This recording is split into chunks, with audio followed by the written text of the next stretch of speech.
Hi, everybody. Welcome to the Plus Acumen Learning Lab today. I am very excited to welcome you to this lab called Brand Thinking for Change. And we have our wonderful guest, Anne Miltenburg, founder of The Brandling today, who's sharing her strategies and tips and examples to help you think more like a brand strategist so that you can grow your reach and your impact and grow your business. So my name is Danielle Sutton, and I am the content animator with Plus Acumen. If you aren't familiar with Plus Acumen already, we are the world's school for social change, and we offer over 30 free and low-cost courses for social entrepreneurs and social entrepreneurs and change makers like yourselves. Our courses have been taken by over 450,000 change makers around the world, so we're so excited that you're here for this shorter learning opportunity with us and with Anne today. We also have a masterclass bundle that we just released yesterday, which is all about startup essentials, and it includes some branding information. So I'll share more about that at the end of the webinar, at the end of the lab today. And also Anne has some special treats and bonuses for you guys being on the lab today with that she'll share more about, and we'll also send all of that information in your replay link with the recording.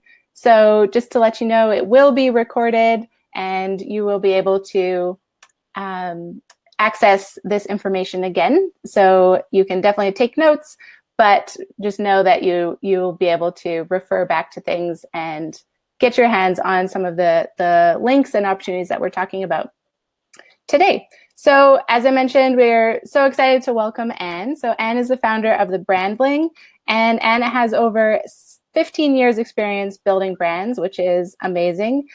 She's educated as a designer at the Royal Academy of Fine Arts in the Netherlands and became a creative director and brand strategist with several renowned agencies, including Interbrand, and has worked across Europe and Southeast Asia and is now based in Nairobi. So we have a true global citizen here today.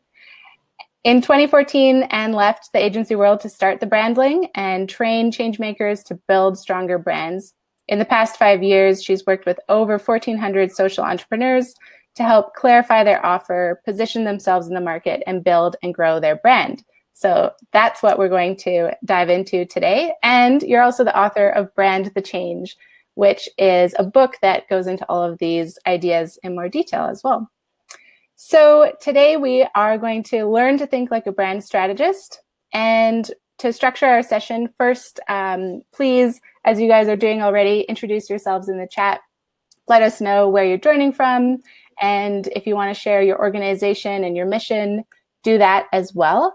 And also, as we go through the presentation, please input your questions. You can actually mark them as a question, and that will help us keep track of them so that at the end of the presentation, we can have Anne answer your questions and we can dive into some examples from you guys who are here with us and answer any of your questions about branding. But I think we have a lot to learn, so I won't keep us any longer than that, and I will pass it over to Anne to kick us off. Cool. Thanks, Danielle. It's so exciting to be with you guys tonight. It's 6 p.m. here in Nairobi, and I'm seeing a lot of different names in the chat pop up, a lot of different locations. So I'm grateful to some of you who probably got up really early or are staying up late to watch this talk. So thanks. It's always great to be among Acumen people. Or the people that Acumen tracks, because it means that you are the people who are putting in the really hard work, kind of the blood, sweat, and tears to make social and environmental change happen in the world. So I couldn't be more excited, because you are the kind of people that I work with on a daily basis and that I love to work with, because we so desperately need some of the change that you guys are working on. Maybe Danielle, if you can start my slides. Yes, so they somehow disappeared on me, so I'm just reloading them. So they are coming. No, sorry about that. Cool. So one of the things that that I think is really interesting when I meet people like yourself is that you're building amazing ideas, products, services for social or environmental causes. And as a brand developer, my professional deformation is, of course, to ask as one of the first questions, what's your brand strategy? And I think, interestingly enough, that always stops people a little bit in their tracks. And it makes it a little bit, you can tell that this is usually not people's comfort zone. So they, everyone's investing a lot of time in obviously crafting that idea and the product and the service, and they're thinking a lot about how the world's going to look like once that, idea is implemented and once that change starts to show. But kind of in the middle between that, the product and the change that you want to see happen, there's this blank spot, and the blank spot is where the strategy needs to go, and that's what I'm here to talk to you guys about. I think branding and marketing generally don't get so much attention in the process of creating change, because it doesn't necessarily have the best reputation, and I think that needs to change, which is a big part of my mission. And so this cartoon by Sydney Harris, I think is a very good visualization, actually, of some of those conversations that I have with people. You have your product, your idea, you have your vision for the world, and how it's going to get out there to people is usually the last part of the plan that needs to be defined. And so there's a lot of wishful thinking. I think there's a lot of hope that something will spread, assumptions that your friends will tell their friends and they will tell their friends. There's a lot of vague expectations, maybe, that your website will be found or that a video will go viral. But unfortunately, very few times that actually happens. So it's really my purpose to tell you that hope is not a brand strategy, and that I'm hopefully here to help you to be more deliberate, confident, strategic and creative about how you're going to present your idea for change to the world, and really get that audience that you deserve. Because if you don't get that audience, the change won't happen. So in that sense, I believe that branding and marketing are really crucial to the change-making process. I'm just going to dive in. I'll tell a little bit more about myself later on. But I just wanted to check with you guys, and I think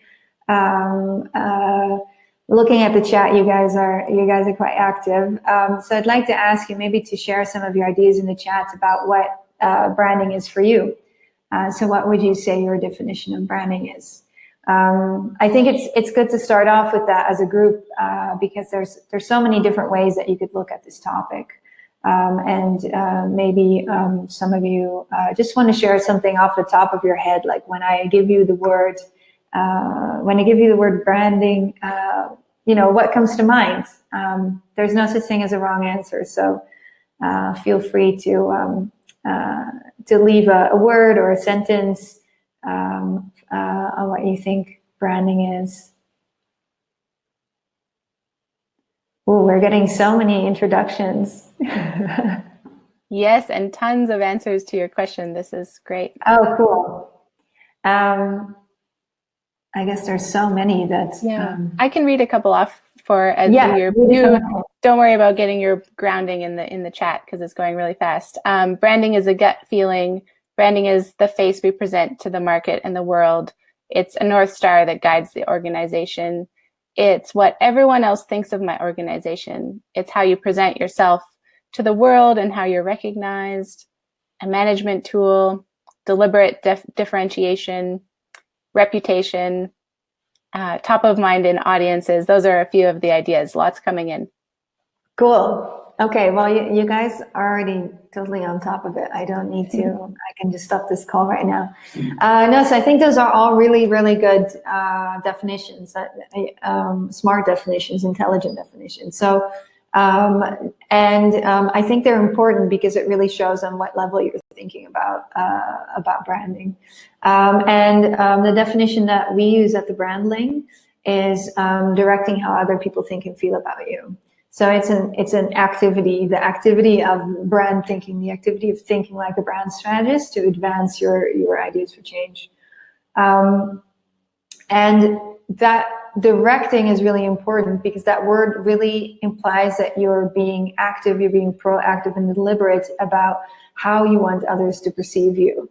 And that's incredibly important because, as you know, people get thousands of messages thrown at them every day. And so in that world of messages and things that they're picking up, signals all around them, they're going to get different signals. Hopefully, in the worst case, they're not getting any signals at all. But if they are getting signals, then it's going to come through a lot of different avenues. So it might be through a conversation with a team member. It might be through using your product or service, reading an article in the newspaper, getting a recommendation from a friend. And so people are building this archive of associations where, which can sometimes feel like that's very hard to control, but actually there's a method to really being proactive about what signals people are getting in order for them to prefer you over others or to support you on your road to change. So that's what we're going to be talking about today. I think it's also important to state that we don't see brand as a kind of layer on top of your organization. We really see it as being embedded. So brand is really the kind of the vehicle for your purpose and everything that you're about and how that drives all the different elements of your organization. So both from, for instance, how you source materials for products or how you hire people, how you communicate, the product and service itself, the different events that you might be developing. And so having them integrated is extremely important. There shouldn't really be a separate brand department. Everybody inside an organization should be living the brand. Another thing that I want to stress is that branding is not cosmetics surgery. So if you are not aligning actions with communication, then you're not going to create the right recognition because people are not fools. So again, the ability to get action and communication both aligned in order to build that belief is really important. So if you are, for instance, the brand manager of an organization, being best friends with the person who develops, for instance, the product or service is really important because if you don't have those two integrated with each other, it's going to be really, really hard to get the effect that you're hoping for. So first of all, if you're going to be investing some of your time and potentially your money in your brand, then you need to know in advance what's going to help you achieve. Is it actually going to help you achieve that change that you want to see? So over the past few years, what I've noticed is there's basically 8 different ways that branding can really help you, apart from, of course, growing your audience. And I think the first and foremost, especially for people who are in the early stage of creating a venture, is that branding is really a process of editing. In a way that the editor helps an author to write a better book by, taking the best pieces, leaving some things out, killing your darlings, etc. Branding really helps to strengthen and specify your concepts for change, which is incredibly important. It helps you stand out from the crowd. Hopefully, when you do your job well, what this does is it helps people to have preference for you and to be loyal to you and choose you time and time again beyond reason in a way. And also what I really love personally and what I see work for myself all the time, that if you have a strong brand, it really gives you direction for the future. So it can kind of become a little bit of a North Star, if you will. Another thing that I see, which is incredibly important for social impact organizations, is that they get really good people on their team. And often you don't have the big budgets to pay those people. And so having a stronger brand means that you could get the best of the talent that's out there, potentially work for you within the limits of your budget. A brand is also an asset in the book. So in terms of investment, that can be really important. And a stronger brand will help you build strategic partnerships. In the Netherlands, we say elephants talk to elephants. So if you present yourself with a strong brand, that also enables you to connect to partners who do the same. And last but not least, if you're, for instance, thinking of branding for yourself more as an activist maybe, or a writer, or an artist, a creative, it can help you to make your expertise wanted more in a personal branding sense. So these are 8 ways that thinking like a brand strategist could really help you in the future. And I hope that you'll experience that once you start putting the time in. A little bit about me. So my name is Anna Miltenburg. I'm originally from the Netherlands. As Danielle said, I've lived and worked in a lot of different places across the world, and have been in Kenya for about 4 years now. I was educated as a designer and actually graduated on a project for visual illiteracy in non-Western countries, and did my research in Mali in Africa. But was quite disillusioned with some of the practices that I saw on the ground for social change, and decided that maybe that world wasn't for me.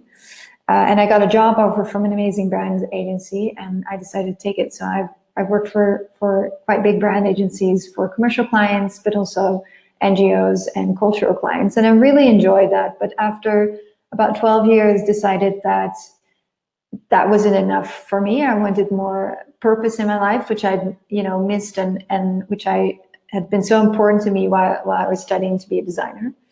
And so about 5 years ago, I sold my house, I packed up my stuff, and I basically went on a tour to figure out how can branding help support ideas for change in the world. So spoke to a huge amount of people.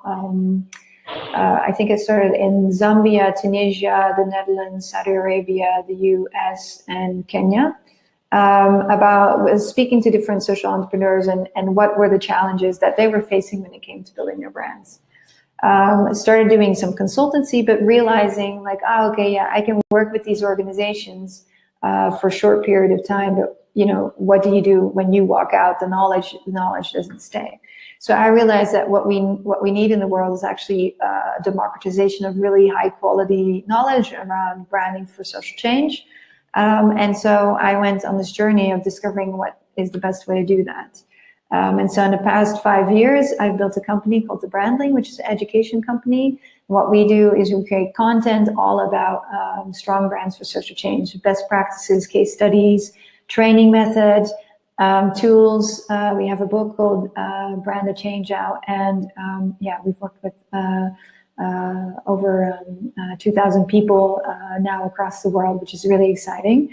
And I've seen a real community starting to exist around this topic, which is really a privilege.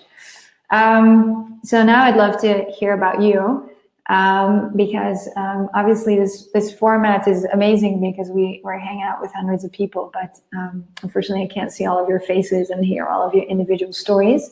But Danielle will share a few quick polls with you to see who we have in the audience. So if you are a social entrepreneur, if you work for an NGO or charity, if you're in small business, if you're a creative, I'd love to know. Obviously, I built this presentation also to get a little bit of everything for everyone in the group.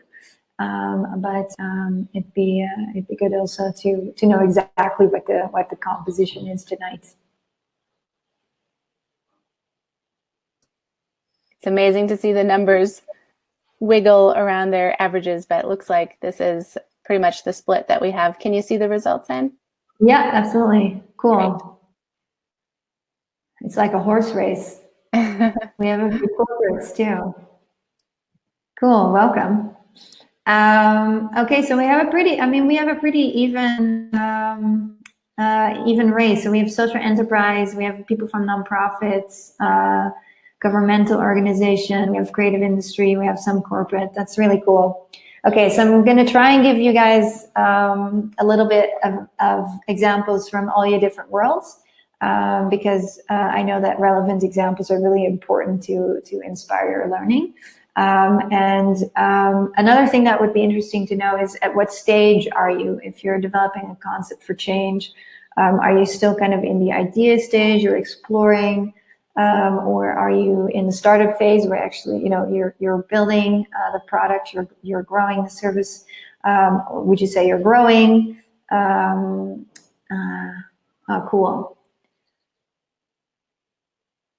Little bit of everything again. Wow. Okay, good. Lots of people who have a first idea. That's very exciting. Lots of people who are in the startup stage, who are growing, and a few people struggling, which can be really at any stage that you see there above.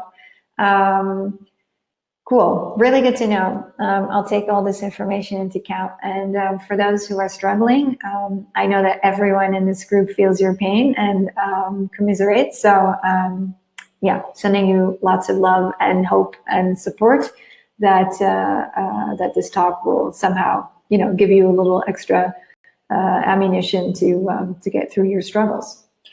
So what are specific brand challenges that some of you might be facing, whether that is whether you're in idea stage or in the scaling stage?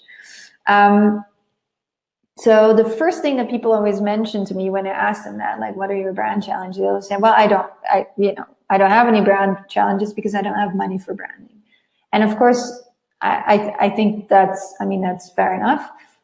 Because we set these huge goals and then we have these tiny budgets to get there. I also believe that branding is really important, but it's almost never urgent. So getting the money out of a tight budget in order to set aside for that type of work is not always condoned by everyone on the team. But I think most importantly, people really see branding and marketing as overheads, like things that shouldn't be necessary, because we're doing that wishful thinking. We're doing that thing where we're hoping that things will just kind of automatically spread because, you know, our product or service is so good. And I'll get back to this point later in the practical steps that I'll share with you that I think you can take.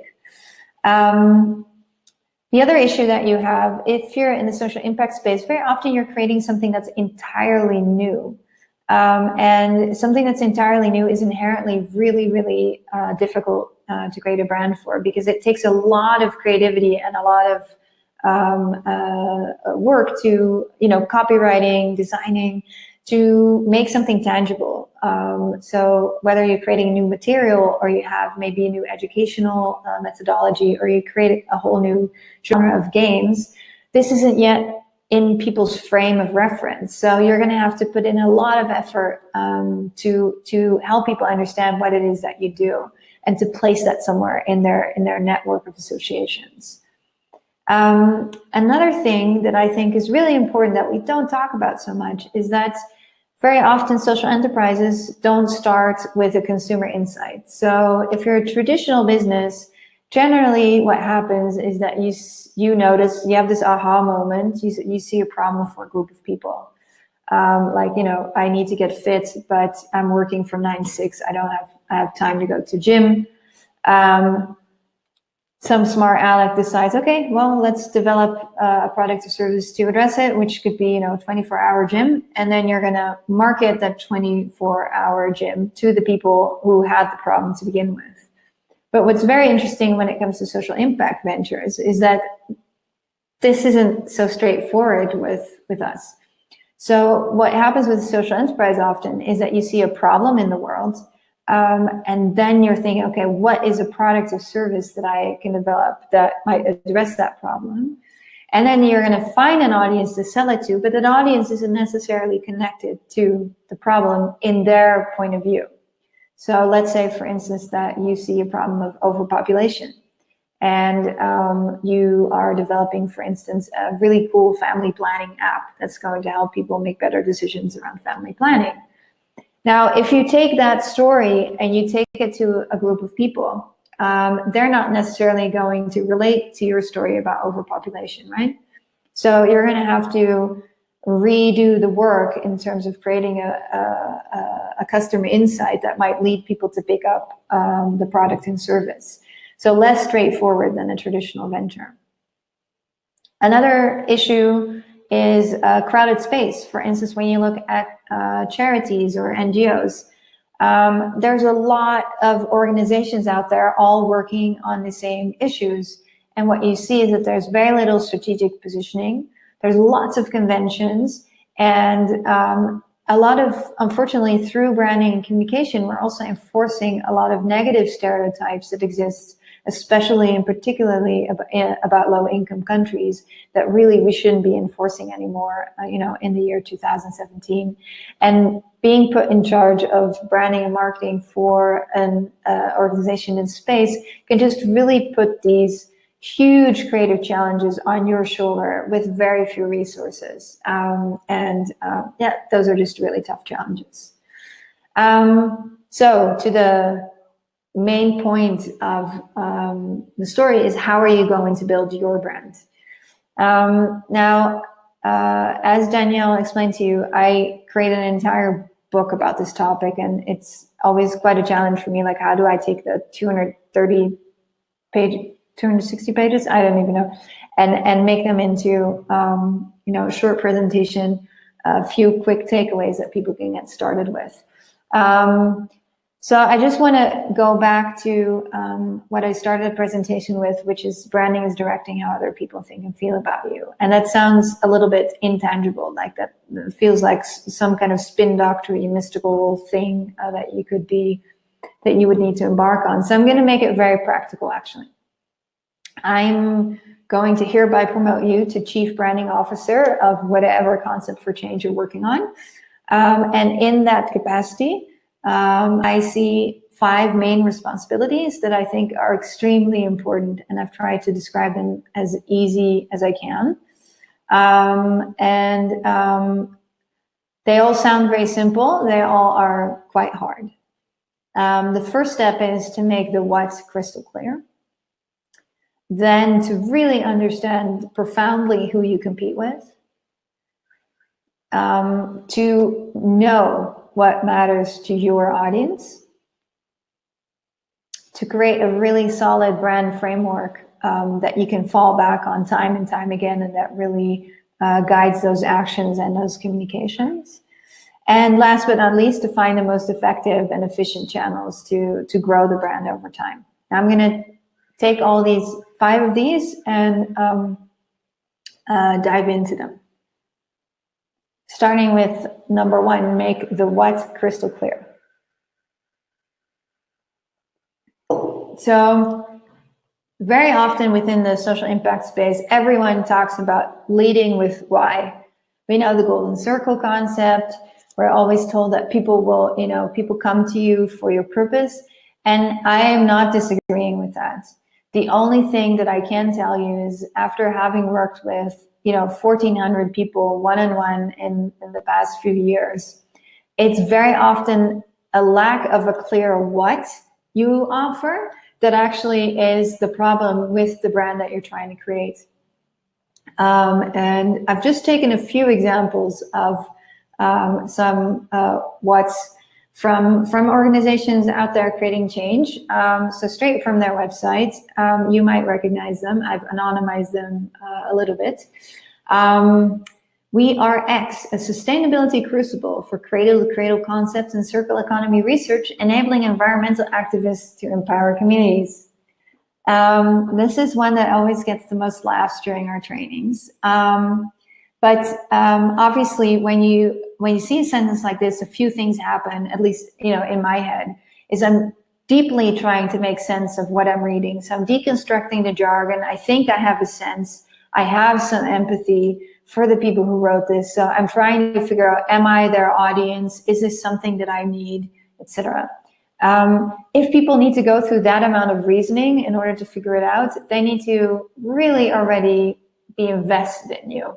And so I think in a world where people basically have an 8-second attention span, that is just going to be really, really tough. How about this one then? A big organization, quite well known. describes what they do as supporting social entrepreneurs who are leading and collaborating with change makers in a team of teams model that addresses the fluidity of a rapidly evolving society. So imagine being the chief branding officer with this statement of what you're trying to sell. I mean, I would be mortified. I wouldn't know where to start. It's so complicated. The only thing that's clear to me is the first part, which is supporting social entrepreneurs. I don't know if any of you guys out there know which organization this is, but I hope I'm not insulting anyone, actually. So let's look at a little bit more clear example. Involved in capacity building through art. Certainly less words, certainly less jargon, but I still don't know what I have to say yes to. I don't know if you guys know the TV show Say Yes to the Dress. I don't know how far that has spread across the world, but I always use that metaphor of like, is this something I can say yes to? I still don't know what I'm buying and if it's for me. I don't know if this is a 1-hour workshop. I don't know if this is for children. I don't know if it's for adults. I don't know if it's a bachelor program. I have absolutely no clue. So let's look at some examples of what that I think are really well done. Peak Vision, professional eye exams from your smartphone. Clear. Client Earth, law services for environmental activists. Tribe Wanted, off-grid community tourism experiences in Africa, Asia, and Europe. Factory 45, an online incubator for sustainable fashion companies. So you might be looking at this like, oh, but on it, like this is totally obvious. Like, why don't people know that it's really important to have a clear product? But this is the problem that I run in time and time again when people come into our trainings. And after 5 minutes, I still don't know what it is that they do. So if you are in the situation where your what is already super clear, great, move on to step number 2. But if it's not, I really recommend you to put in the time and effort that you need in order to create something that's really simple and straightforward, that you can tell someone in an elevator that they understand within, a couple of seconds, okay, this is what they do. And one way of achieving that, which I really love, is through building your brand not for an audience, but building a brand with your audience. And a good example of that is Dr. Ayana Johnson, who is one of the change makers I was extremely fortunate to speak to for the book. She's a marine biologist, and she works on policy change for ocean conservation. And she crafted this statement, using the ocean without using it up, as an anchor for her work in trying to achieve, for instance, policy change in the Caribbean, and to convince both policymakers and government and the fishermen of these islands that conservation is not just for cuddling, is not about cuddling dolphins. It's actually about ensuring that you will have a livelihood, not just tomorrow, but also in 20 years. And in our conversation, it became so clear that it's important, incredibly important, if not crucial, that the people that you're trying to influence really understand every single word of the basic principles that you're trying to get across. So if you work in this space, you want to learn more about crafting simpler messaging, then I would highly recommend reading the interview with Dr. Ayana Johnson. Because I believe that if people don't know what it is that you're offering, they're also never gonna be able to buy into the why, into your purpose, and you're also not going to be able to make that purpose happen. So if environmental activists don't understand that you are a law firm that specializes in helping them with potential legal struggles, then also no one is going to help, no one is going to understand that you're a group of activist lawyers and that you're really fighting to create a healthier planet. If everyone wants to, of course, eradicate preventable blindness, but unless a doctor in Afghanistan understands that just with using his own smartphone, he could be diagnosing patients and doing professional eye exams with his own smartphone, only when people understand that they can take action on the thing, the idea, the product and service that you're offering, only then can you begin to create that change? So seems simple, is hard. Step 2, understanding the competition. So very often during trainings, hands are raised and people say like, oh yeah, but we don't have competition. What we do, it doesn't exist yet, or there's no one else who does what we do. Or people kind of, are not so comfortable with the idea of competition because we should all be collaborating. Those are interesting conversations, but in my point of view, we all compete for something. We compete for time, we compete for attention, we can compete for money, whether that's a customer purchase or, for instance, a grant that you're competing for. We all at some point compete. And if you don't understand who you're competing with and how you're positioned towards that competition, you have a really uphill battle to fight, because it's really great when you walk into the door, wherever that is, that you already have people who are rooting for your team, because they understand what you do, they understand what the benefit of that is, and they understand how you're set apart from the other choices that they have. Because that's really what happens, I think, in the human brain. We all make choices every day, whether you go to the supermarket or you're in a restaurant, or you're looking at 10 bids for organizations doing, for instance, an educational program for you. We compare people and we look at, what do I know of that person or that organization, and you draw from that archive that you have in your brain, the associations that you have about them. And so you better have worked on creating the right associations there, and positioning is really important. So questions that are important when it comes to positioning are, who is your most important audience? What do you compete for amongst those people? What does that market look like? And how will you position yourself there and stand out? Now, just as an example from the NGO charity world, let's look, for instance, at Macmillan Cancer Support. This is a UK charity. Now, about 12 years ago, they did a really big rebranding, and they documented all of this work, which was amazing, and they've definitely helped us a lot, creating a really good case study for the book. Macmillan Cancer Support was in trouble. They were no longer getting as many donations as they had in the past. They had the wrong reputation. And so they did a new study to see, where do we fit in? So they knew that they needed donors to consider them. There are a lot of people out there who obviously want to donate to good causes.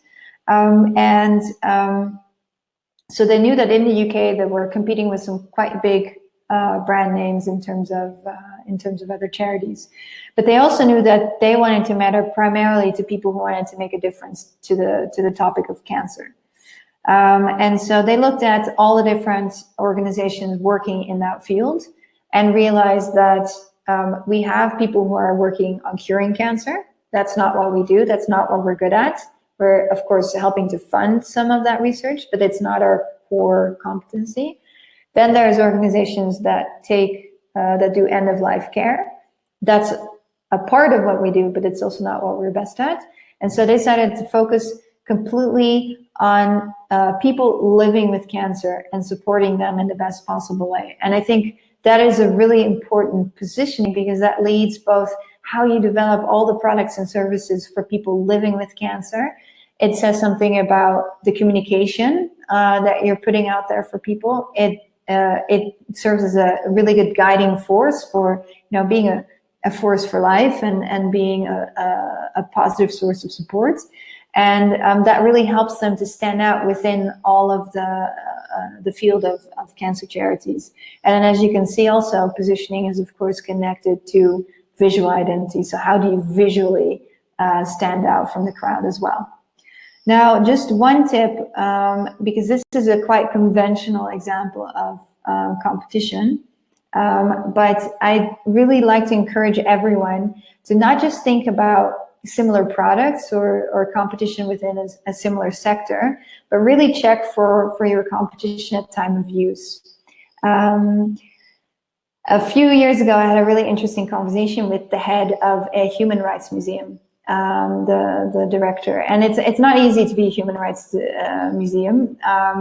You know, you're not selling anything that anyone wakes up in the morning to think like, oh, let me, you know, go see a human rights exhibit.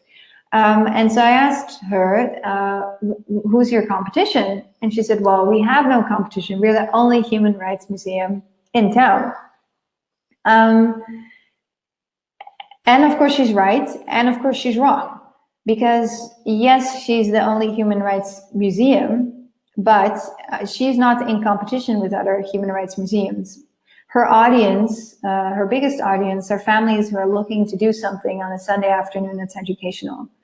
When it's raining outside and, you know, there's no time for it's not good weather for the beach. And so what she needs is to be positioned on the list of considerations for things to do on a Sunday afternoon that are interesting, fun for the whole family, and educational. And I think this example goes for a lot of concepts within the social impact space that would be important to consider.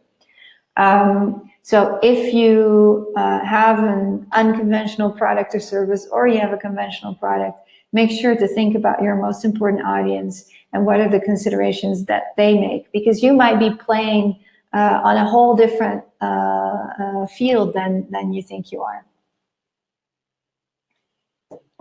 Number 3, know what matters to your audience. So this is one of the things that that I know a lot of people struggle with. Yeah, I totally understand, because creating concepts and ideas for change is a complex endeavor, and how your audience fits in isn't always so straightforward. So as I mentioned before, you know, if you're a conventional business, usually you have an insight, and it's quite straightforward to develop a brand or marketing around it. So if you're a social enterprise, I would encourage everyone to look at the formula of creating, thinking about your audiences in a different way. So yes, you have the problem in the world for which you have a product or service idea to address it.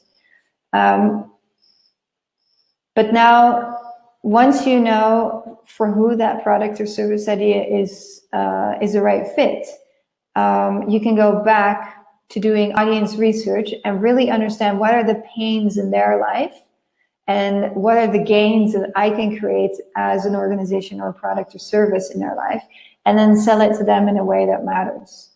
So for instance, if going back to the example of family planning, if overpopulation is the problem that you want to address, and you've created an app, a really cool family planning app, now let's look again at several people, for instance, in the area where you're first starting to prototype your product. What are the pains that they are experiencing in their life around family planning? That's most likely not waking up in the morning and thinking about the great global issue of overpopulation. That's most likely thinking about, you know, how safe is the pill, or other ways that people think about their family planning issues. So defining that audience, and then redefining the value proposition and selling it to them in a way that matters to them can be really crucial to help you reach these audiences. And different audiences, they work in different ways. So a woman in Nairobi obviously has different things that matter to her than a guy in Seattle when it comes to family planning. So there is not a one-size-fits-all approach to this. And I think it's really important when you're prototyping a product or service to try and start with making something very meaningful to a particular group of people that you've set as your first audience, and then trying to expand as you grow, and potentially also localize the way in which you approach your marketing, for instance. Some examples. So I'm not sure if any of you guys are familiar with a product called Fairphone.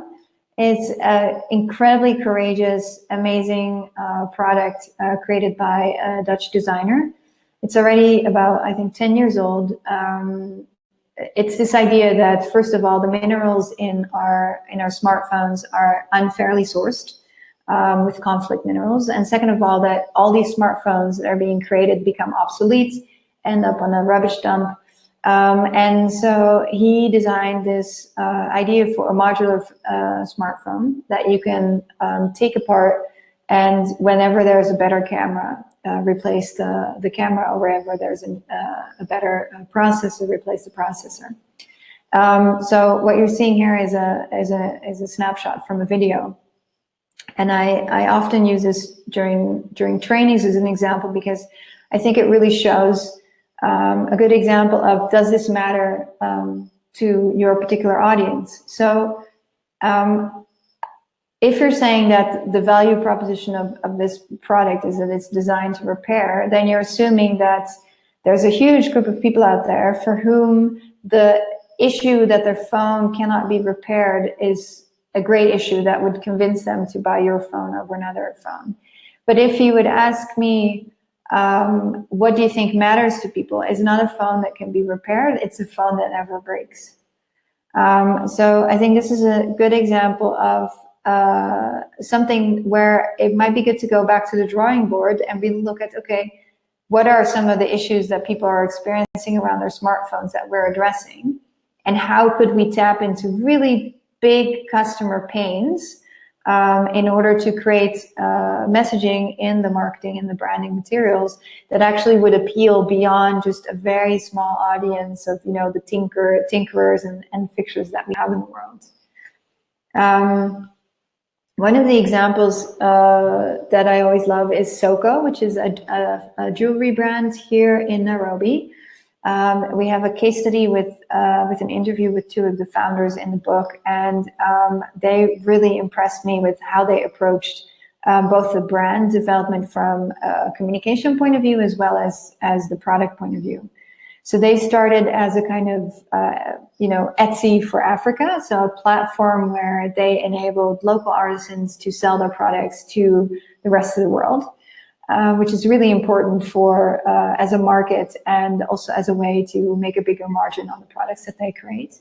But what they were noticing is that when they went out there into the world with this message of, buy a piece of jewelry, empower an artisan, they were getting a few first purchases, but they weren't getting a kind of follow-up that they were looking to see, because, obviously artisans want to sell at volume in order to get to a sustainable income. So they totally shook up what they were working on. They decided to create their own line of jewelry based on contemporary jewelry styles, and through a tech platform, enable local artisans to deliver to the specifications at a really quick turnaround time. And they branded all the different materials in such a way, with the photography, with the platform, with the models, in a way that appeals to Western consumers, and they're now able to just be a fast fashion jewelry brand that's actually sourced ethically, instead of the $1 or $5 rings that you can buy there that are made somewhere in a factory. And they were very open about how they built that brand and how they managed to find the audience for them. And I think a lot of us could learn a lot about the case of Soko. Step number 4 is a solid brand framework. So if you are now the chief branding officer, then you have the responsibility of creating this brand, which is going in every which way direction. You have all these different channels. You have a product going out. You have a team of people. Like, how do you keep track of that? How do you control that? So to help people manage all those different things and make sure that the same principles are guiding the different interactions that you see on the outside, we created this thing that we call the brand thinking canvas.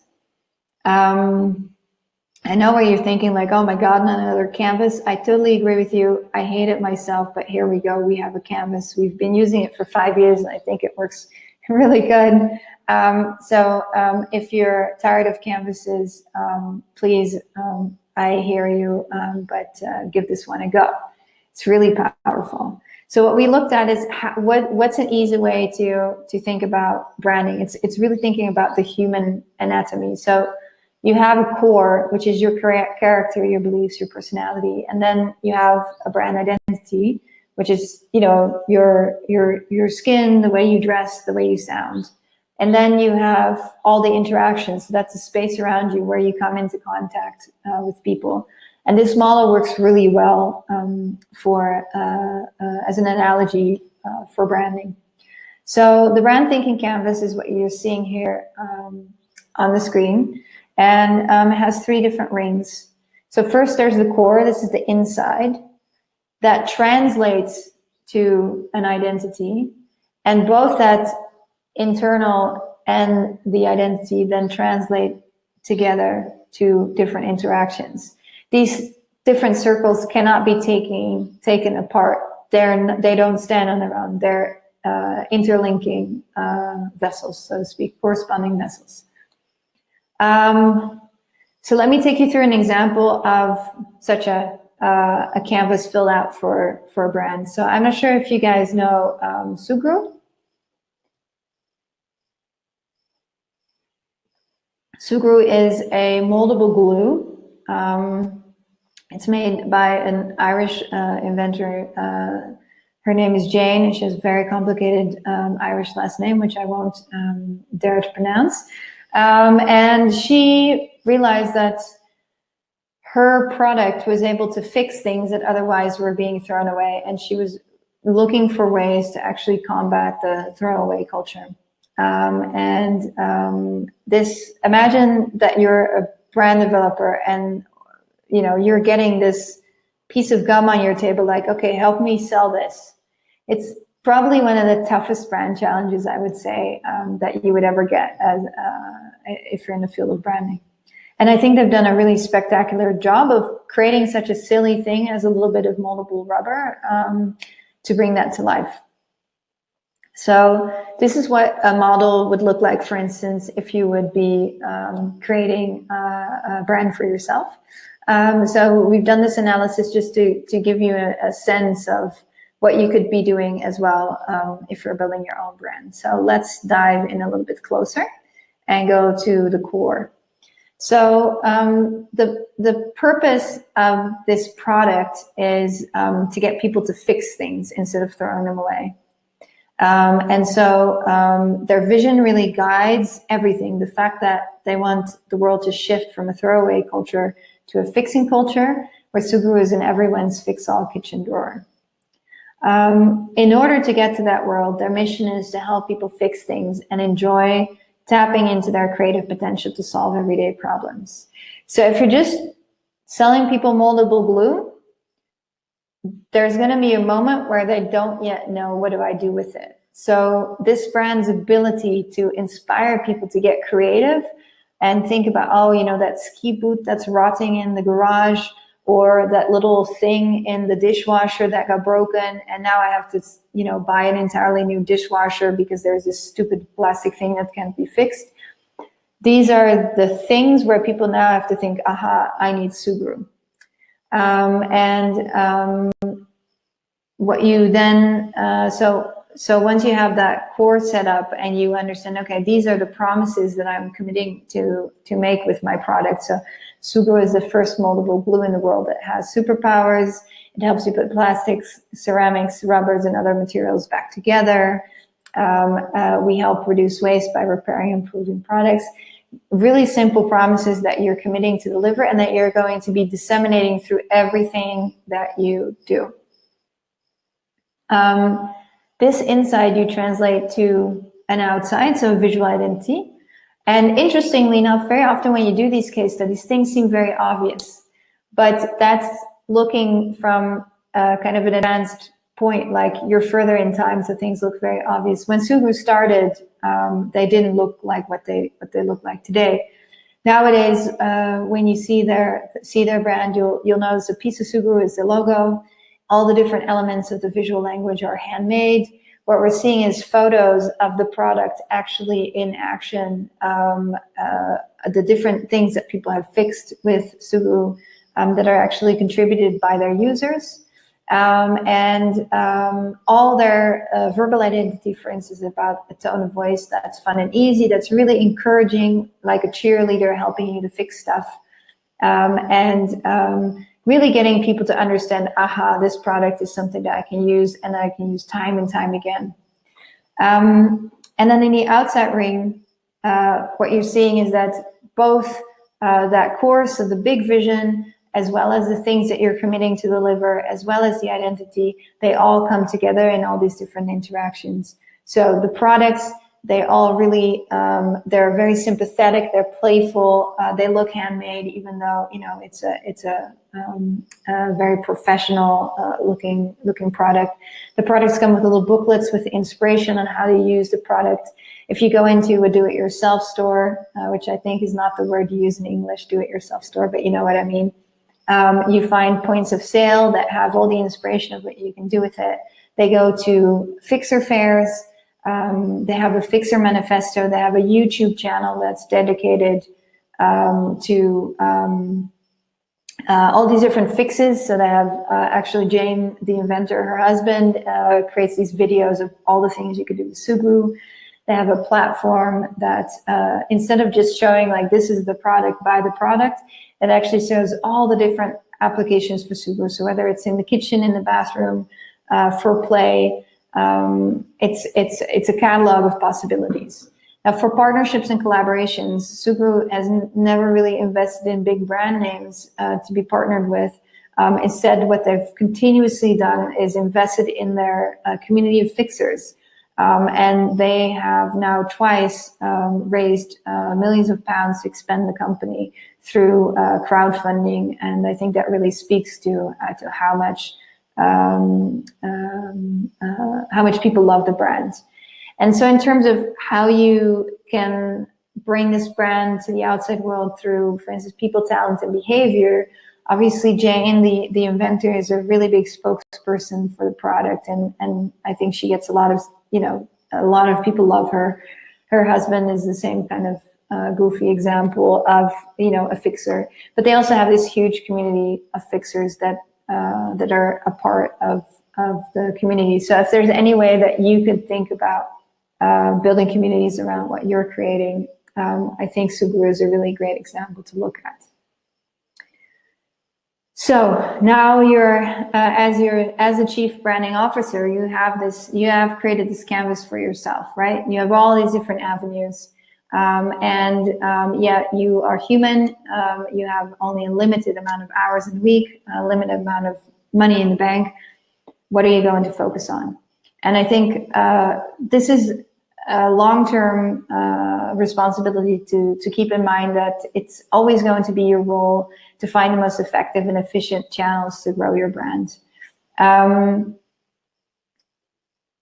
So you have, basically, we define 6 categories of interactions, and being able to kind of keep track of what you're doing for in each of these 6 is really important.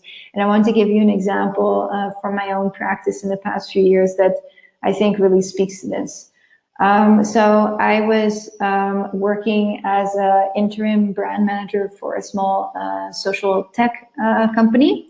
And I was with them 1 day a week. That was what we had budget for, and no budget for external cost, unfortunately. So we thought about the first product that we were launching, and we realized, like, wow, we don't have money. So what we're going to do is we're going to really invest in pitching to reputable partners, because they already have huge audiences, and they're going to help us to promote this product that's coming out. So myself and the leadership team, we probably invested about 200 hours pitching to different organizations. We ended up with 6 really big name partners who then helped us to spread the word about the product. So this felt great. And on the day of the launch, we decided, well, why don't we just scrape together a couple of $100 as well to do some social ads to see what works. And actually, interestingly enough, what we found in the next 8 months was that by keeping track really diligently of our digital marketing and where leads were going and getting the input from our different partners, we realized that the vast majority of active users were actually coming in through our own targeted social ads instead of through the partners. I think this is something that really opened my eyes not just to the fact that sometimes it's better to just spend the money instead of spending the time, but also to the fact that if we didn't diligently keep track of all the different things that we were trying and what was the investment in time and money and what was the outcome, then it's very easy to see your year just kind of slip through your hands and not really be able to grasp like, hey, what can I do that really makes a difference? So from my experience, that kind of, the ability to keep a journal, if you will, of all the different things that you're investing in and really getting an understanding of what works and then doubling down on the things that work is a really great tip that I would love to share from my experience. So what are the signs that all this hard work in branding are actually paying off? So there's a few. Obviously, again, it would be great if you see, people choosing you over others. That's the obvious first one. But I would say first, like the basics. If you speak to someone and they know you and they know what your offer is, that's great. It's even better if they can recall some of the benefits of the product or service or idea that you're promoting. It's great if people have an unreasonable preference for you over others. So that's not just, if you're, a sustainably produced fair trade lemonade on the shelf in the supermarket. That's also the case if you're, for instance, in education and someone making a major decision on an educational program and, they've been following you and they love what you're doing and they see your name in a list and they just have an unreasonable preference for you over others, even though you might not have necessarily better papers than other people. It's also a great sign if reputable established names want to be seen with you as a partner. So the fact that someone with a big name is willing to put their logo next to yours for an event, is willing to send out the word on your behalf, those are all really good signs. And also people willing to be your ambassador. The case study for Yoni, which is in the book, the founder also came to one of our live events to speak in Amsterdam. And Yoni is a feminine hygiene product, basically organic tampons. And they get people who email them who say, what can I do to help spread the word about your tampons? And I can assure you that's not an email that many tampon companies in the world get.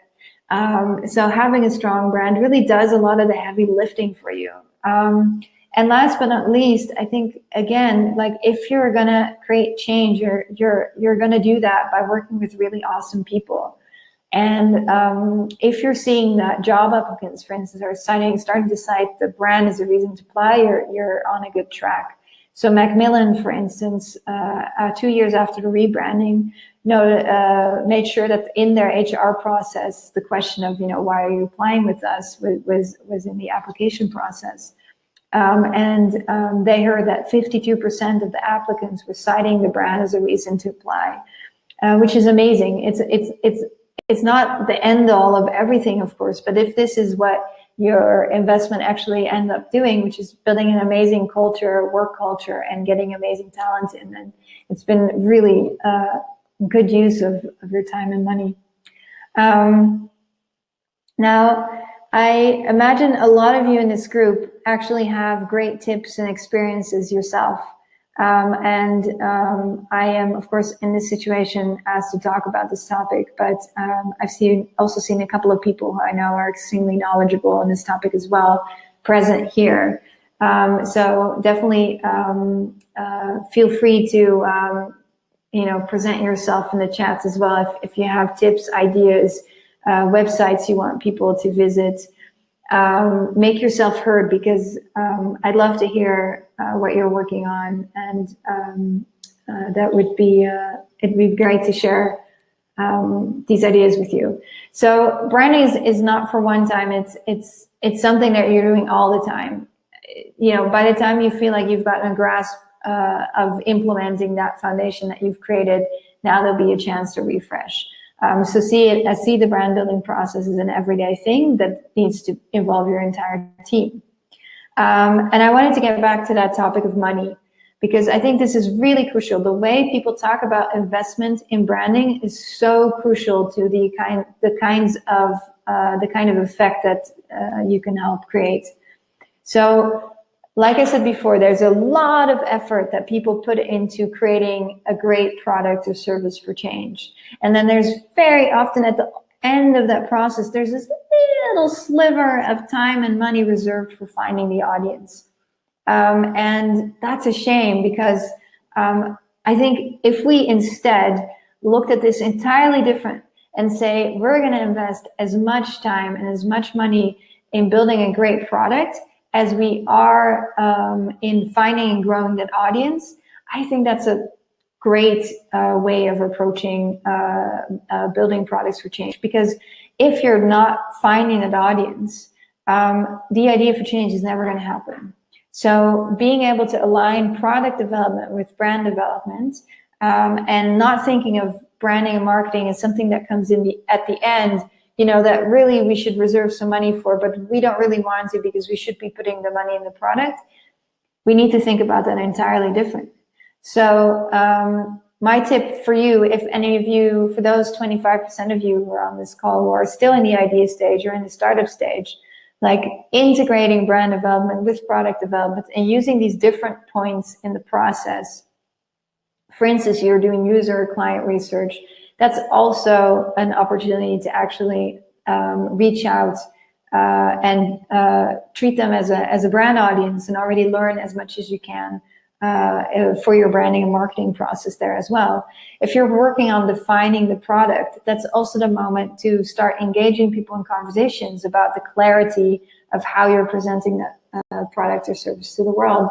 If you're testing the product, now is also the moment to test how you describe it, what value it offers, potentially all kinds of ways of presenting it. So don't see it as the process that comes at the end, but see it as an integrated process. I think it will pay off in terms of how much time and money you invest in the process. Of course, there's 1,000 things about branding that are really crucial, and we talk about this a lot in the trainings. And I think there's a few things that I want to make sure that you know before we start a Q&A. What's really crucial but often overlooked is trademarking and brand architecture. So trademark is the legal protection of your brand. A trademarking conflict can put you out of business. So please, please, please take trademarking seriously. It costs a couple of $100 sometimes, maybe a little bit more, a little bit less, depending on where you live, but really it can put you out of business. So please make sure that you get that stuff right. We have an essay on it from a trademarking lawyer in the book. Another crucial thing, brand architecture. So that's the management of different products or services within your company. So what I often see people in the social sector do is they create new brands for new products, new labels, new things, but they never have enough capacity to actually feed all of those different little brands. So before making the step to create a new brand or a new label for something, please, please, please consider the consequences. We have a tool in the book to help you with that. We also describe the process from A to Z. So the 5 points that I've just mentioned, they are one of 23 steps that we talk about in the book. And then we have lots of tools and exercises to help you to do exactly what we've just talked about in the talk. 14 case studies across different sectors in different countries, and all in all, lots of tips and tricks on briefing creatives and setting a budget and how you get PR and what's all that stuff I hear about digital marketing. So Danielle has already shared the Canvas link for you. So we're giving you the big poster version of our Canvas through this discount code. It's available in English, German, Spanish, Portuguese, Arabic, and French. I really recommend using this tool for anyone who's building a brand. It's such a helpful foundation for everything that you're building. It will really help you to stay sane in the process of creating your idea for change. There's also plenty of ways to get involved with what I'm doing. We have an online community, so some of you are, sharing your stories here in chat is really cool to see what you're working on. You're also very welcome to share some of these challenges in the Facebook group. So that's facebook.com groups Brand the Change. We have events and meetups currently in Amsterdam, Lisbon, and Nairobi. You can go to our website. If you're in that region, you're super welcome to attend an event. Some of those events are recorded and you can find them on YouTube if you're searching for Brand Change Live. And then if you are a creative or a brand professional and you're looking at this and you're like, oh, this is amazing, I want to use these tools in my professional practice, great. Like, we need all the allies we can get. So we have several ways of doing that. You can, on the website, you can find information under the Get Involved button on navigation. That's it from my end. I did a lot of talking, and I'm excited to go to Q&A and see if any of you have any questions, comments, anything you want to share. Yes, wow. Thank you so much, Anne. That was an amazing, distilled and very clear presentation. So we can all tell that you know your stuff in terms of starting with the clear what, and sharing all the examples and stories just makes it so relevant and easy to process. So appreciate you preparing that for us. I know people in the chat were throwing in lots of comments and questions, but a very general consensus that we appreciate the information. So thanks for that. So everybody, I have been gathering some of the questions, but if you have more, please put them in the chat now. And if you mark the little dot on the right of your question with a red Q, that will help make sure we see them. And I have put up the link to the brand canvas, brand thinking canvas. So you guys can click on that link and it will go directly to the canvas. And thank you, Anne, for that generous offer to share that with everybody here. So let's start off with a few questions while people are adding more into the chat. One that was a theme that came up a few times when you were talking about step one and those clear what statements is, how do you simplify your what if you have multiple audiences? So if you have multiple services or value propositions for different audiences, how do you tackle that step in that case? Yeah.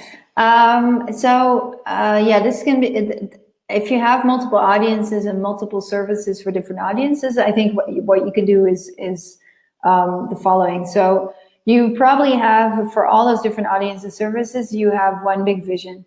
So having one really strong why that connects all those different audiences and all those different services together, I think is really important. But then the ability to actually offer different propositions, so different offers to those different audiences. You can look at whether those audiences always come in through the same channels, for instance. So if you're thinking, for instance, of your website as a product catalog where everyone's coming in, then that's where you can start to organize things, obviously, in such a way that people understand how to filter through your information. But what you often also see when it comes to social change is that your different audiences actually are not in the same category. So, for instance, take the family planning app that I was talking about before. So that's an example of a company that I've worked with here in Kenya. They have impact investors that are based in the US. They have team members from highly educated team members here in Kenya that they need to attract. They have, for instance, an audience of low-income communities, mostly women, between about 14 and 38 years old. And actually, those audiences naturally all use different channels. So what you could do is, for instance, the impact investors will mostly, you'll be talking with them potentially through, maybe they'll be checking out your website, but you'll be speaking to them mostly through pitches, right? And so you need to make sure that your pitch, your big vision is the big vision that everyone knows about. But the product and the value proposition is obviously highly tuned to the needs that these impact investors have. Now, if you're talking about the audience in Kenya, like the team members that you're looking to recruit, that's probably going to be through the channels of universities. You might be looking at either Twitter or Facebook as a channel. And so you can talk about the offer that you have for them, for instance, an amazing job, through channels that matter to that particular audience. If you're talking about women between 16 and 35 in low income communities, then one of the channels that you might be using is you want to advance word of mouth.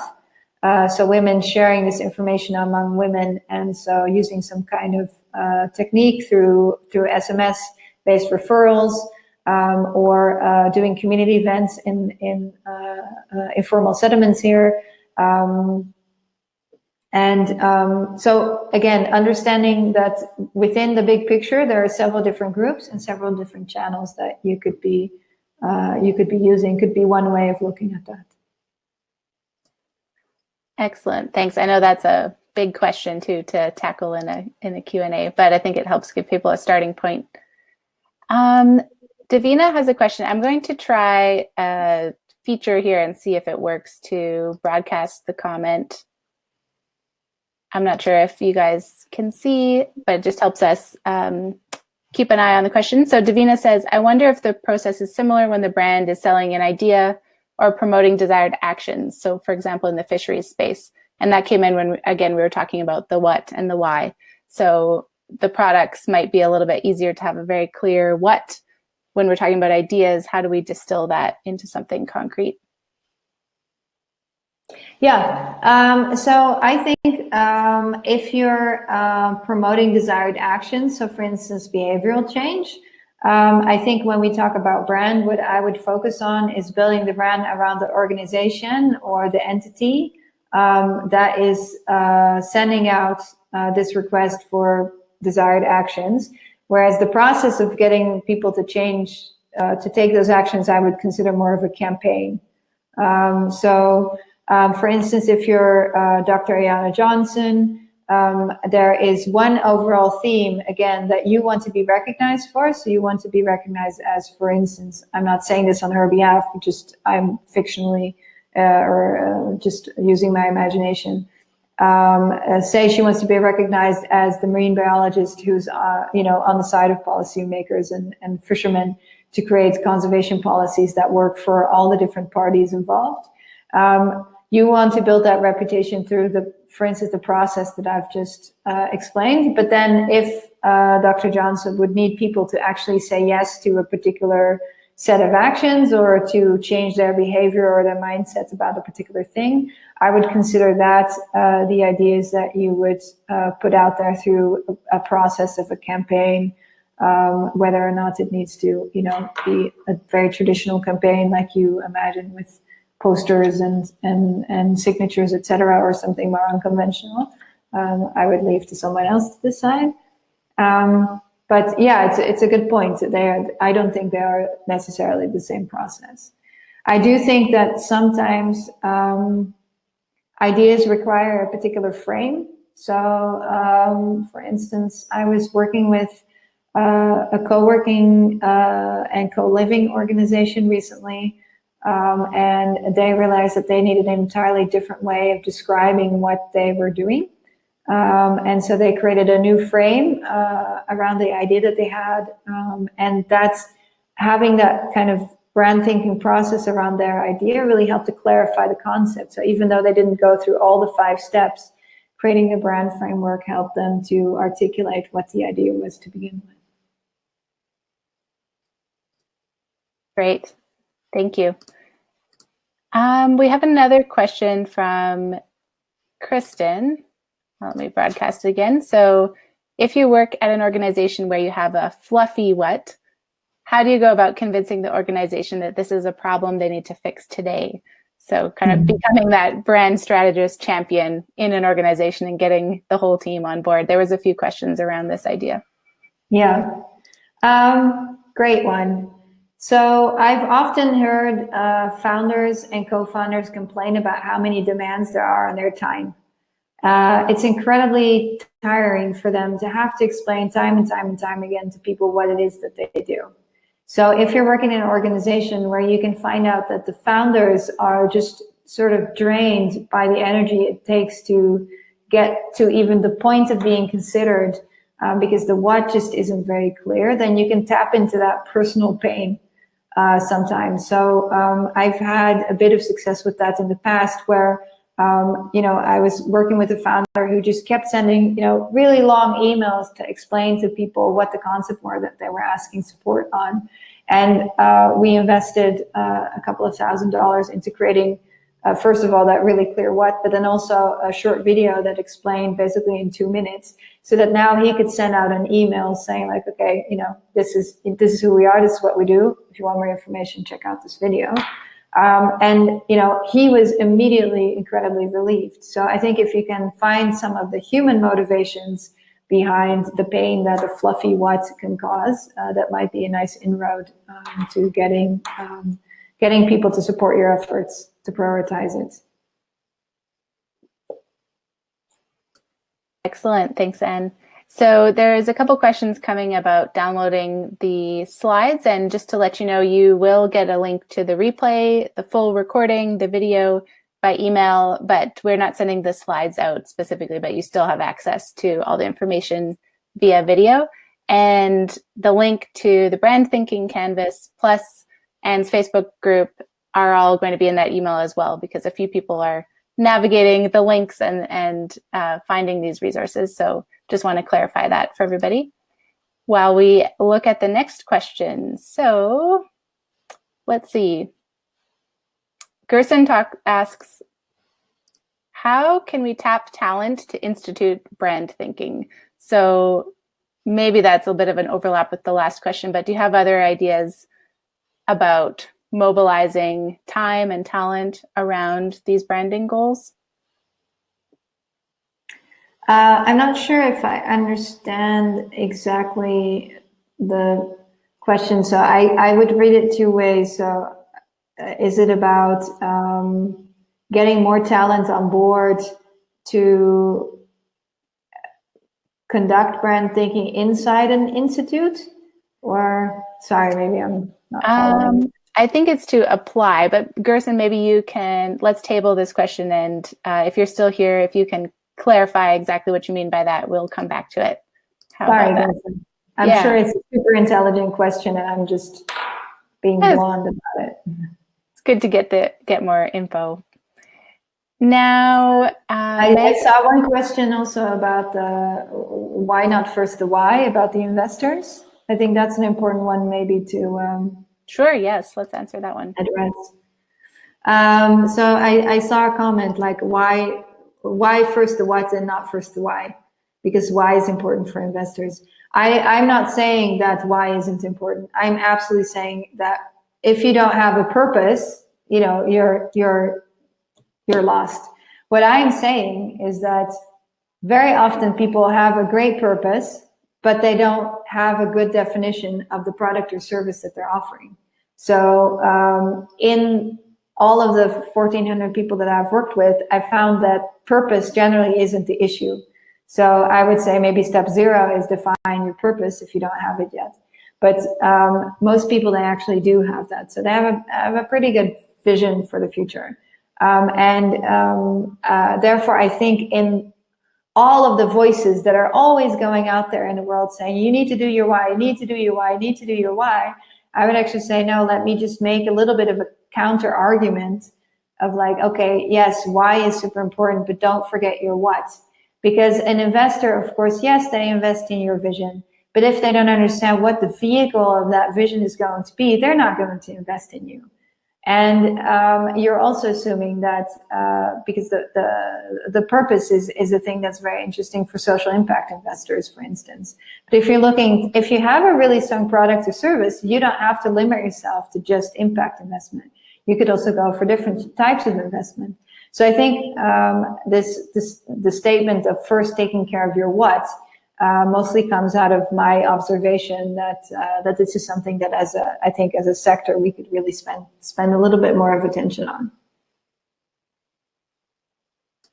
Okay, great. Gerson did clarify applying talent, but I just want to get a little more info from him about within an existing team or bringing in outside support, because I think that might change the answer a little bit. So let's look at, Anne has a question in the meantime. I'm wondering how to approach this with a team who tends to act, make, and deals, have conversations that continually skew from our branding and confuse both internally and externally. So how can you get your team to listen and implement and stay on brand? And I think you talked about that a little bit, but does that bring up any other thoughts? Yeah, absolutely. And I think this is so common, and I'm so happy someone brings this up, because obviously, a brand can only work if your entire team is involved in it and if they're aligned on it.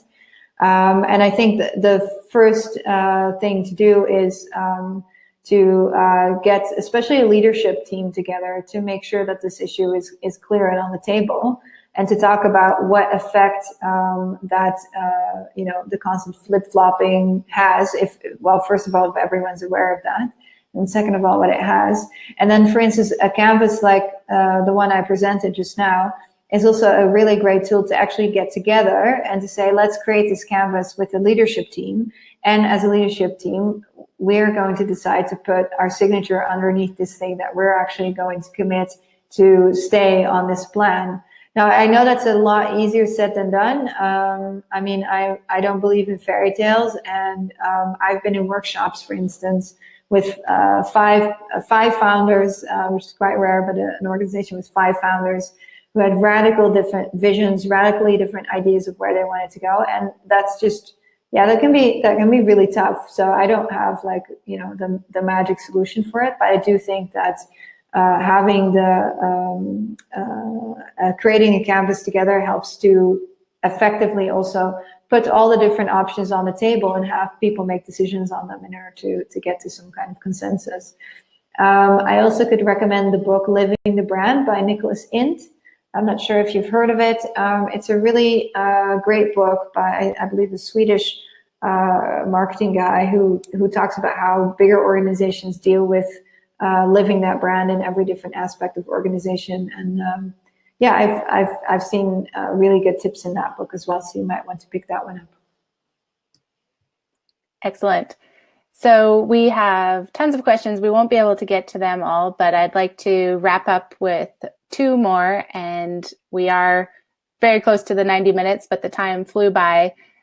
We have one, so Gerson did clarify applying talent outside support. So bringing in resources, advisors, and professionals like yourself, I would imagine. How do we help mobilize that within an organization? I think as any profession, there's lots of people out there who are really, really eager and interested in making a difference in the world. So there's a lot of people in the branding space who are putting their time and skills and effort into supporting social enterprises. I think the key is something that, of course, we're also working on is growing that community and getting the word out there. So if you're interested, Gersten, go to the Facebook group. You'll find at least half of the people in that group are people within the branding space. So you're already going to find a little bit of support there. I also think that it's important to build long-term relationships. So what we often see is that, especially if you have small budgets, you tend to kind of puzzle together little bits of work over time. But if there is, for instance, a local organization that you have, either a designers organization or a community of brand strategists, that where you can find one person who really, connects to what you do, and build a long-term relationship to them. So they not just offer support for you, but also have some accountability in terms of the work that they're doing with you long-term. I think that's definitely something that I can recommend. I've heard of, very interesting ways of people finding each other. I know, even Macmillan Cancer Support, they're a huge organization, but they didn't know any branding people, didn't know who to select, and they just did a phone call to the UK Advertising Council, I think, and they worked with them, for instance, to create a briefing. So you never know. There's multiple avenues to get people involved, and certainly through the book that I've written, I've been able to get a lot of amazing brand professionals to stand up and say, like, hey, I feel exactly the same as you. This book is like, my the story of my life. So I know they're out there. So do a call for support on the Facebook group, and I'm sure you'll find lots of people are willing to help you. Yes, absolutely. Okay, and final question, because Nash has been very patient and posted it a few times. And this is, can a brand strategy work for traditional nonprofit organizations? We usually speak about communications and visibility in the traditional nonprofits. How does this sync with brand thinking? Yeah, that's a really, I think what you're describing, I recognize a lot. I see that here in Kenya, and also back in my home country in the Netherlands, where traditional nonprofits, they have all of their activities and everything that they do, and then they have the communication and visibility, kind of, a few desks in the office of people who then are sending out the work. I think brand thinking is really something that needs to happen, not just in the communication department, but it needs to happen at the leadership level. So if you're able to get different members of the leadership team to actually use some of this methodology, and really be willing also to take a different look at their organization, to have that outsider's look, and to think about who are the different stakeholders that they are supported by and that they're looking to support, and how they would be impacted if you, for instance, would take a stronger positioning, if you would change some of the actions that you're taking on. I think that could be really extremely refreshing, because what we're also seeing is that a lot of funding for traditional nonprofits is drying up. Governments are funding less and less. Donors are moving towards more of a social enterprise form. And so I think it's actually very important that nonprofits take on a more user-focused approach, and brand thinking can really help you do that. So I would highly recommend maybe doing half a day with a leadership team and seeing if you get them to understand why it could be beneficial for them to take on an approach like brand thinking. Excellent. Thanks so much. Thanks so much for all of that amazing information. We have shared the links in a few different places, so I hope that everybody finds what they need. And again, it will be shared, the brand thinking canvas, the Facebook group, your website, which has the book available very clearly, and the recording. So that will all come to you by email. And as a final wrap up before we sign off, I just wanted to let everybody know that yesterday in Plus Acumen land, we actually shared a new course set bundle of our masterclasses. And this week it's 80% off. It's all around startup essentials. So I popped the message into the chat for you guys, but it's all with Dan Pink on the art of selling. We have Debbie Millman talking about branding, which is why I wanted to mention it today. Mahir Desai on demystifying finance, and Sarah Robb O'Hagan on competitive advantage. So that is available this week at 80% off. And the link to that and more information is also in your follow-up email. But that's it for us today. And thanks again so much for spending all of this time and sharing so much information. I really appreciate how deep you went in these concepts and kept them very clear and actionable. And I know that everybody here really enjoyed it. So thanks so much. Thank you, Danielle. And thanks everyone for joining us. I really appreciate all your questions as well. Amazing audience. And I hope to connect to you in some other way outside of this forum as well. Wonderful. Thanks, everybody. We'll sign off now.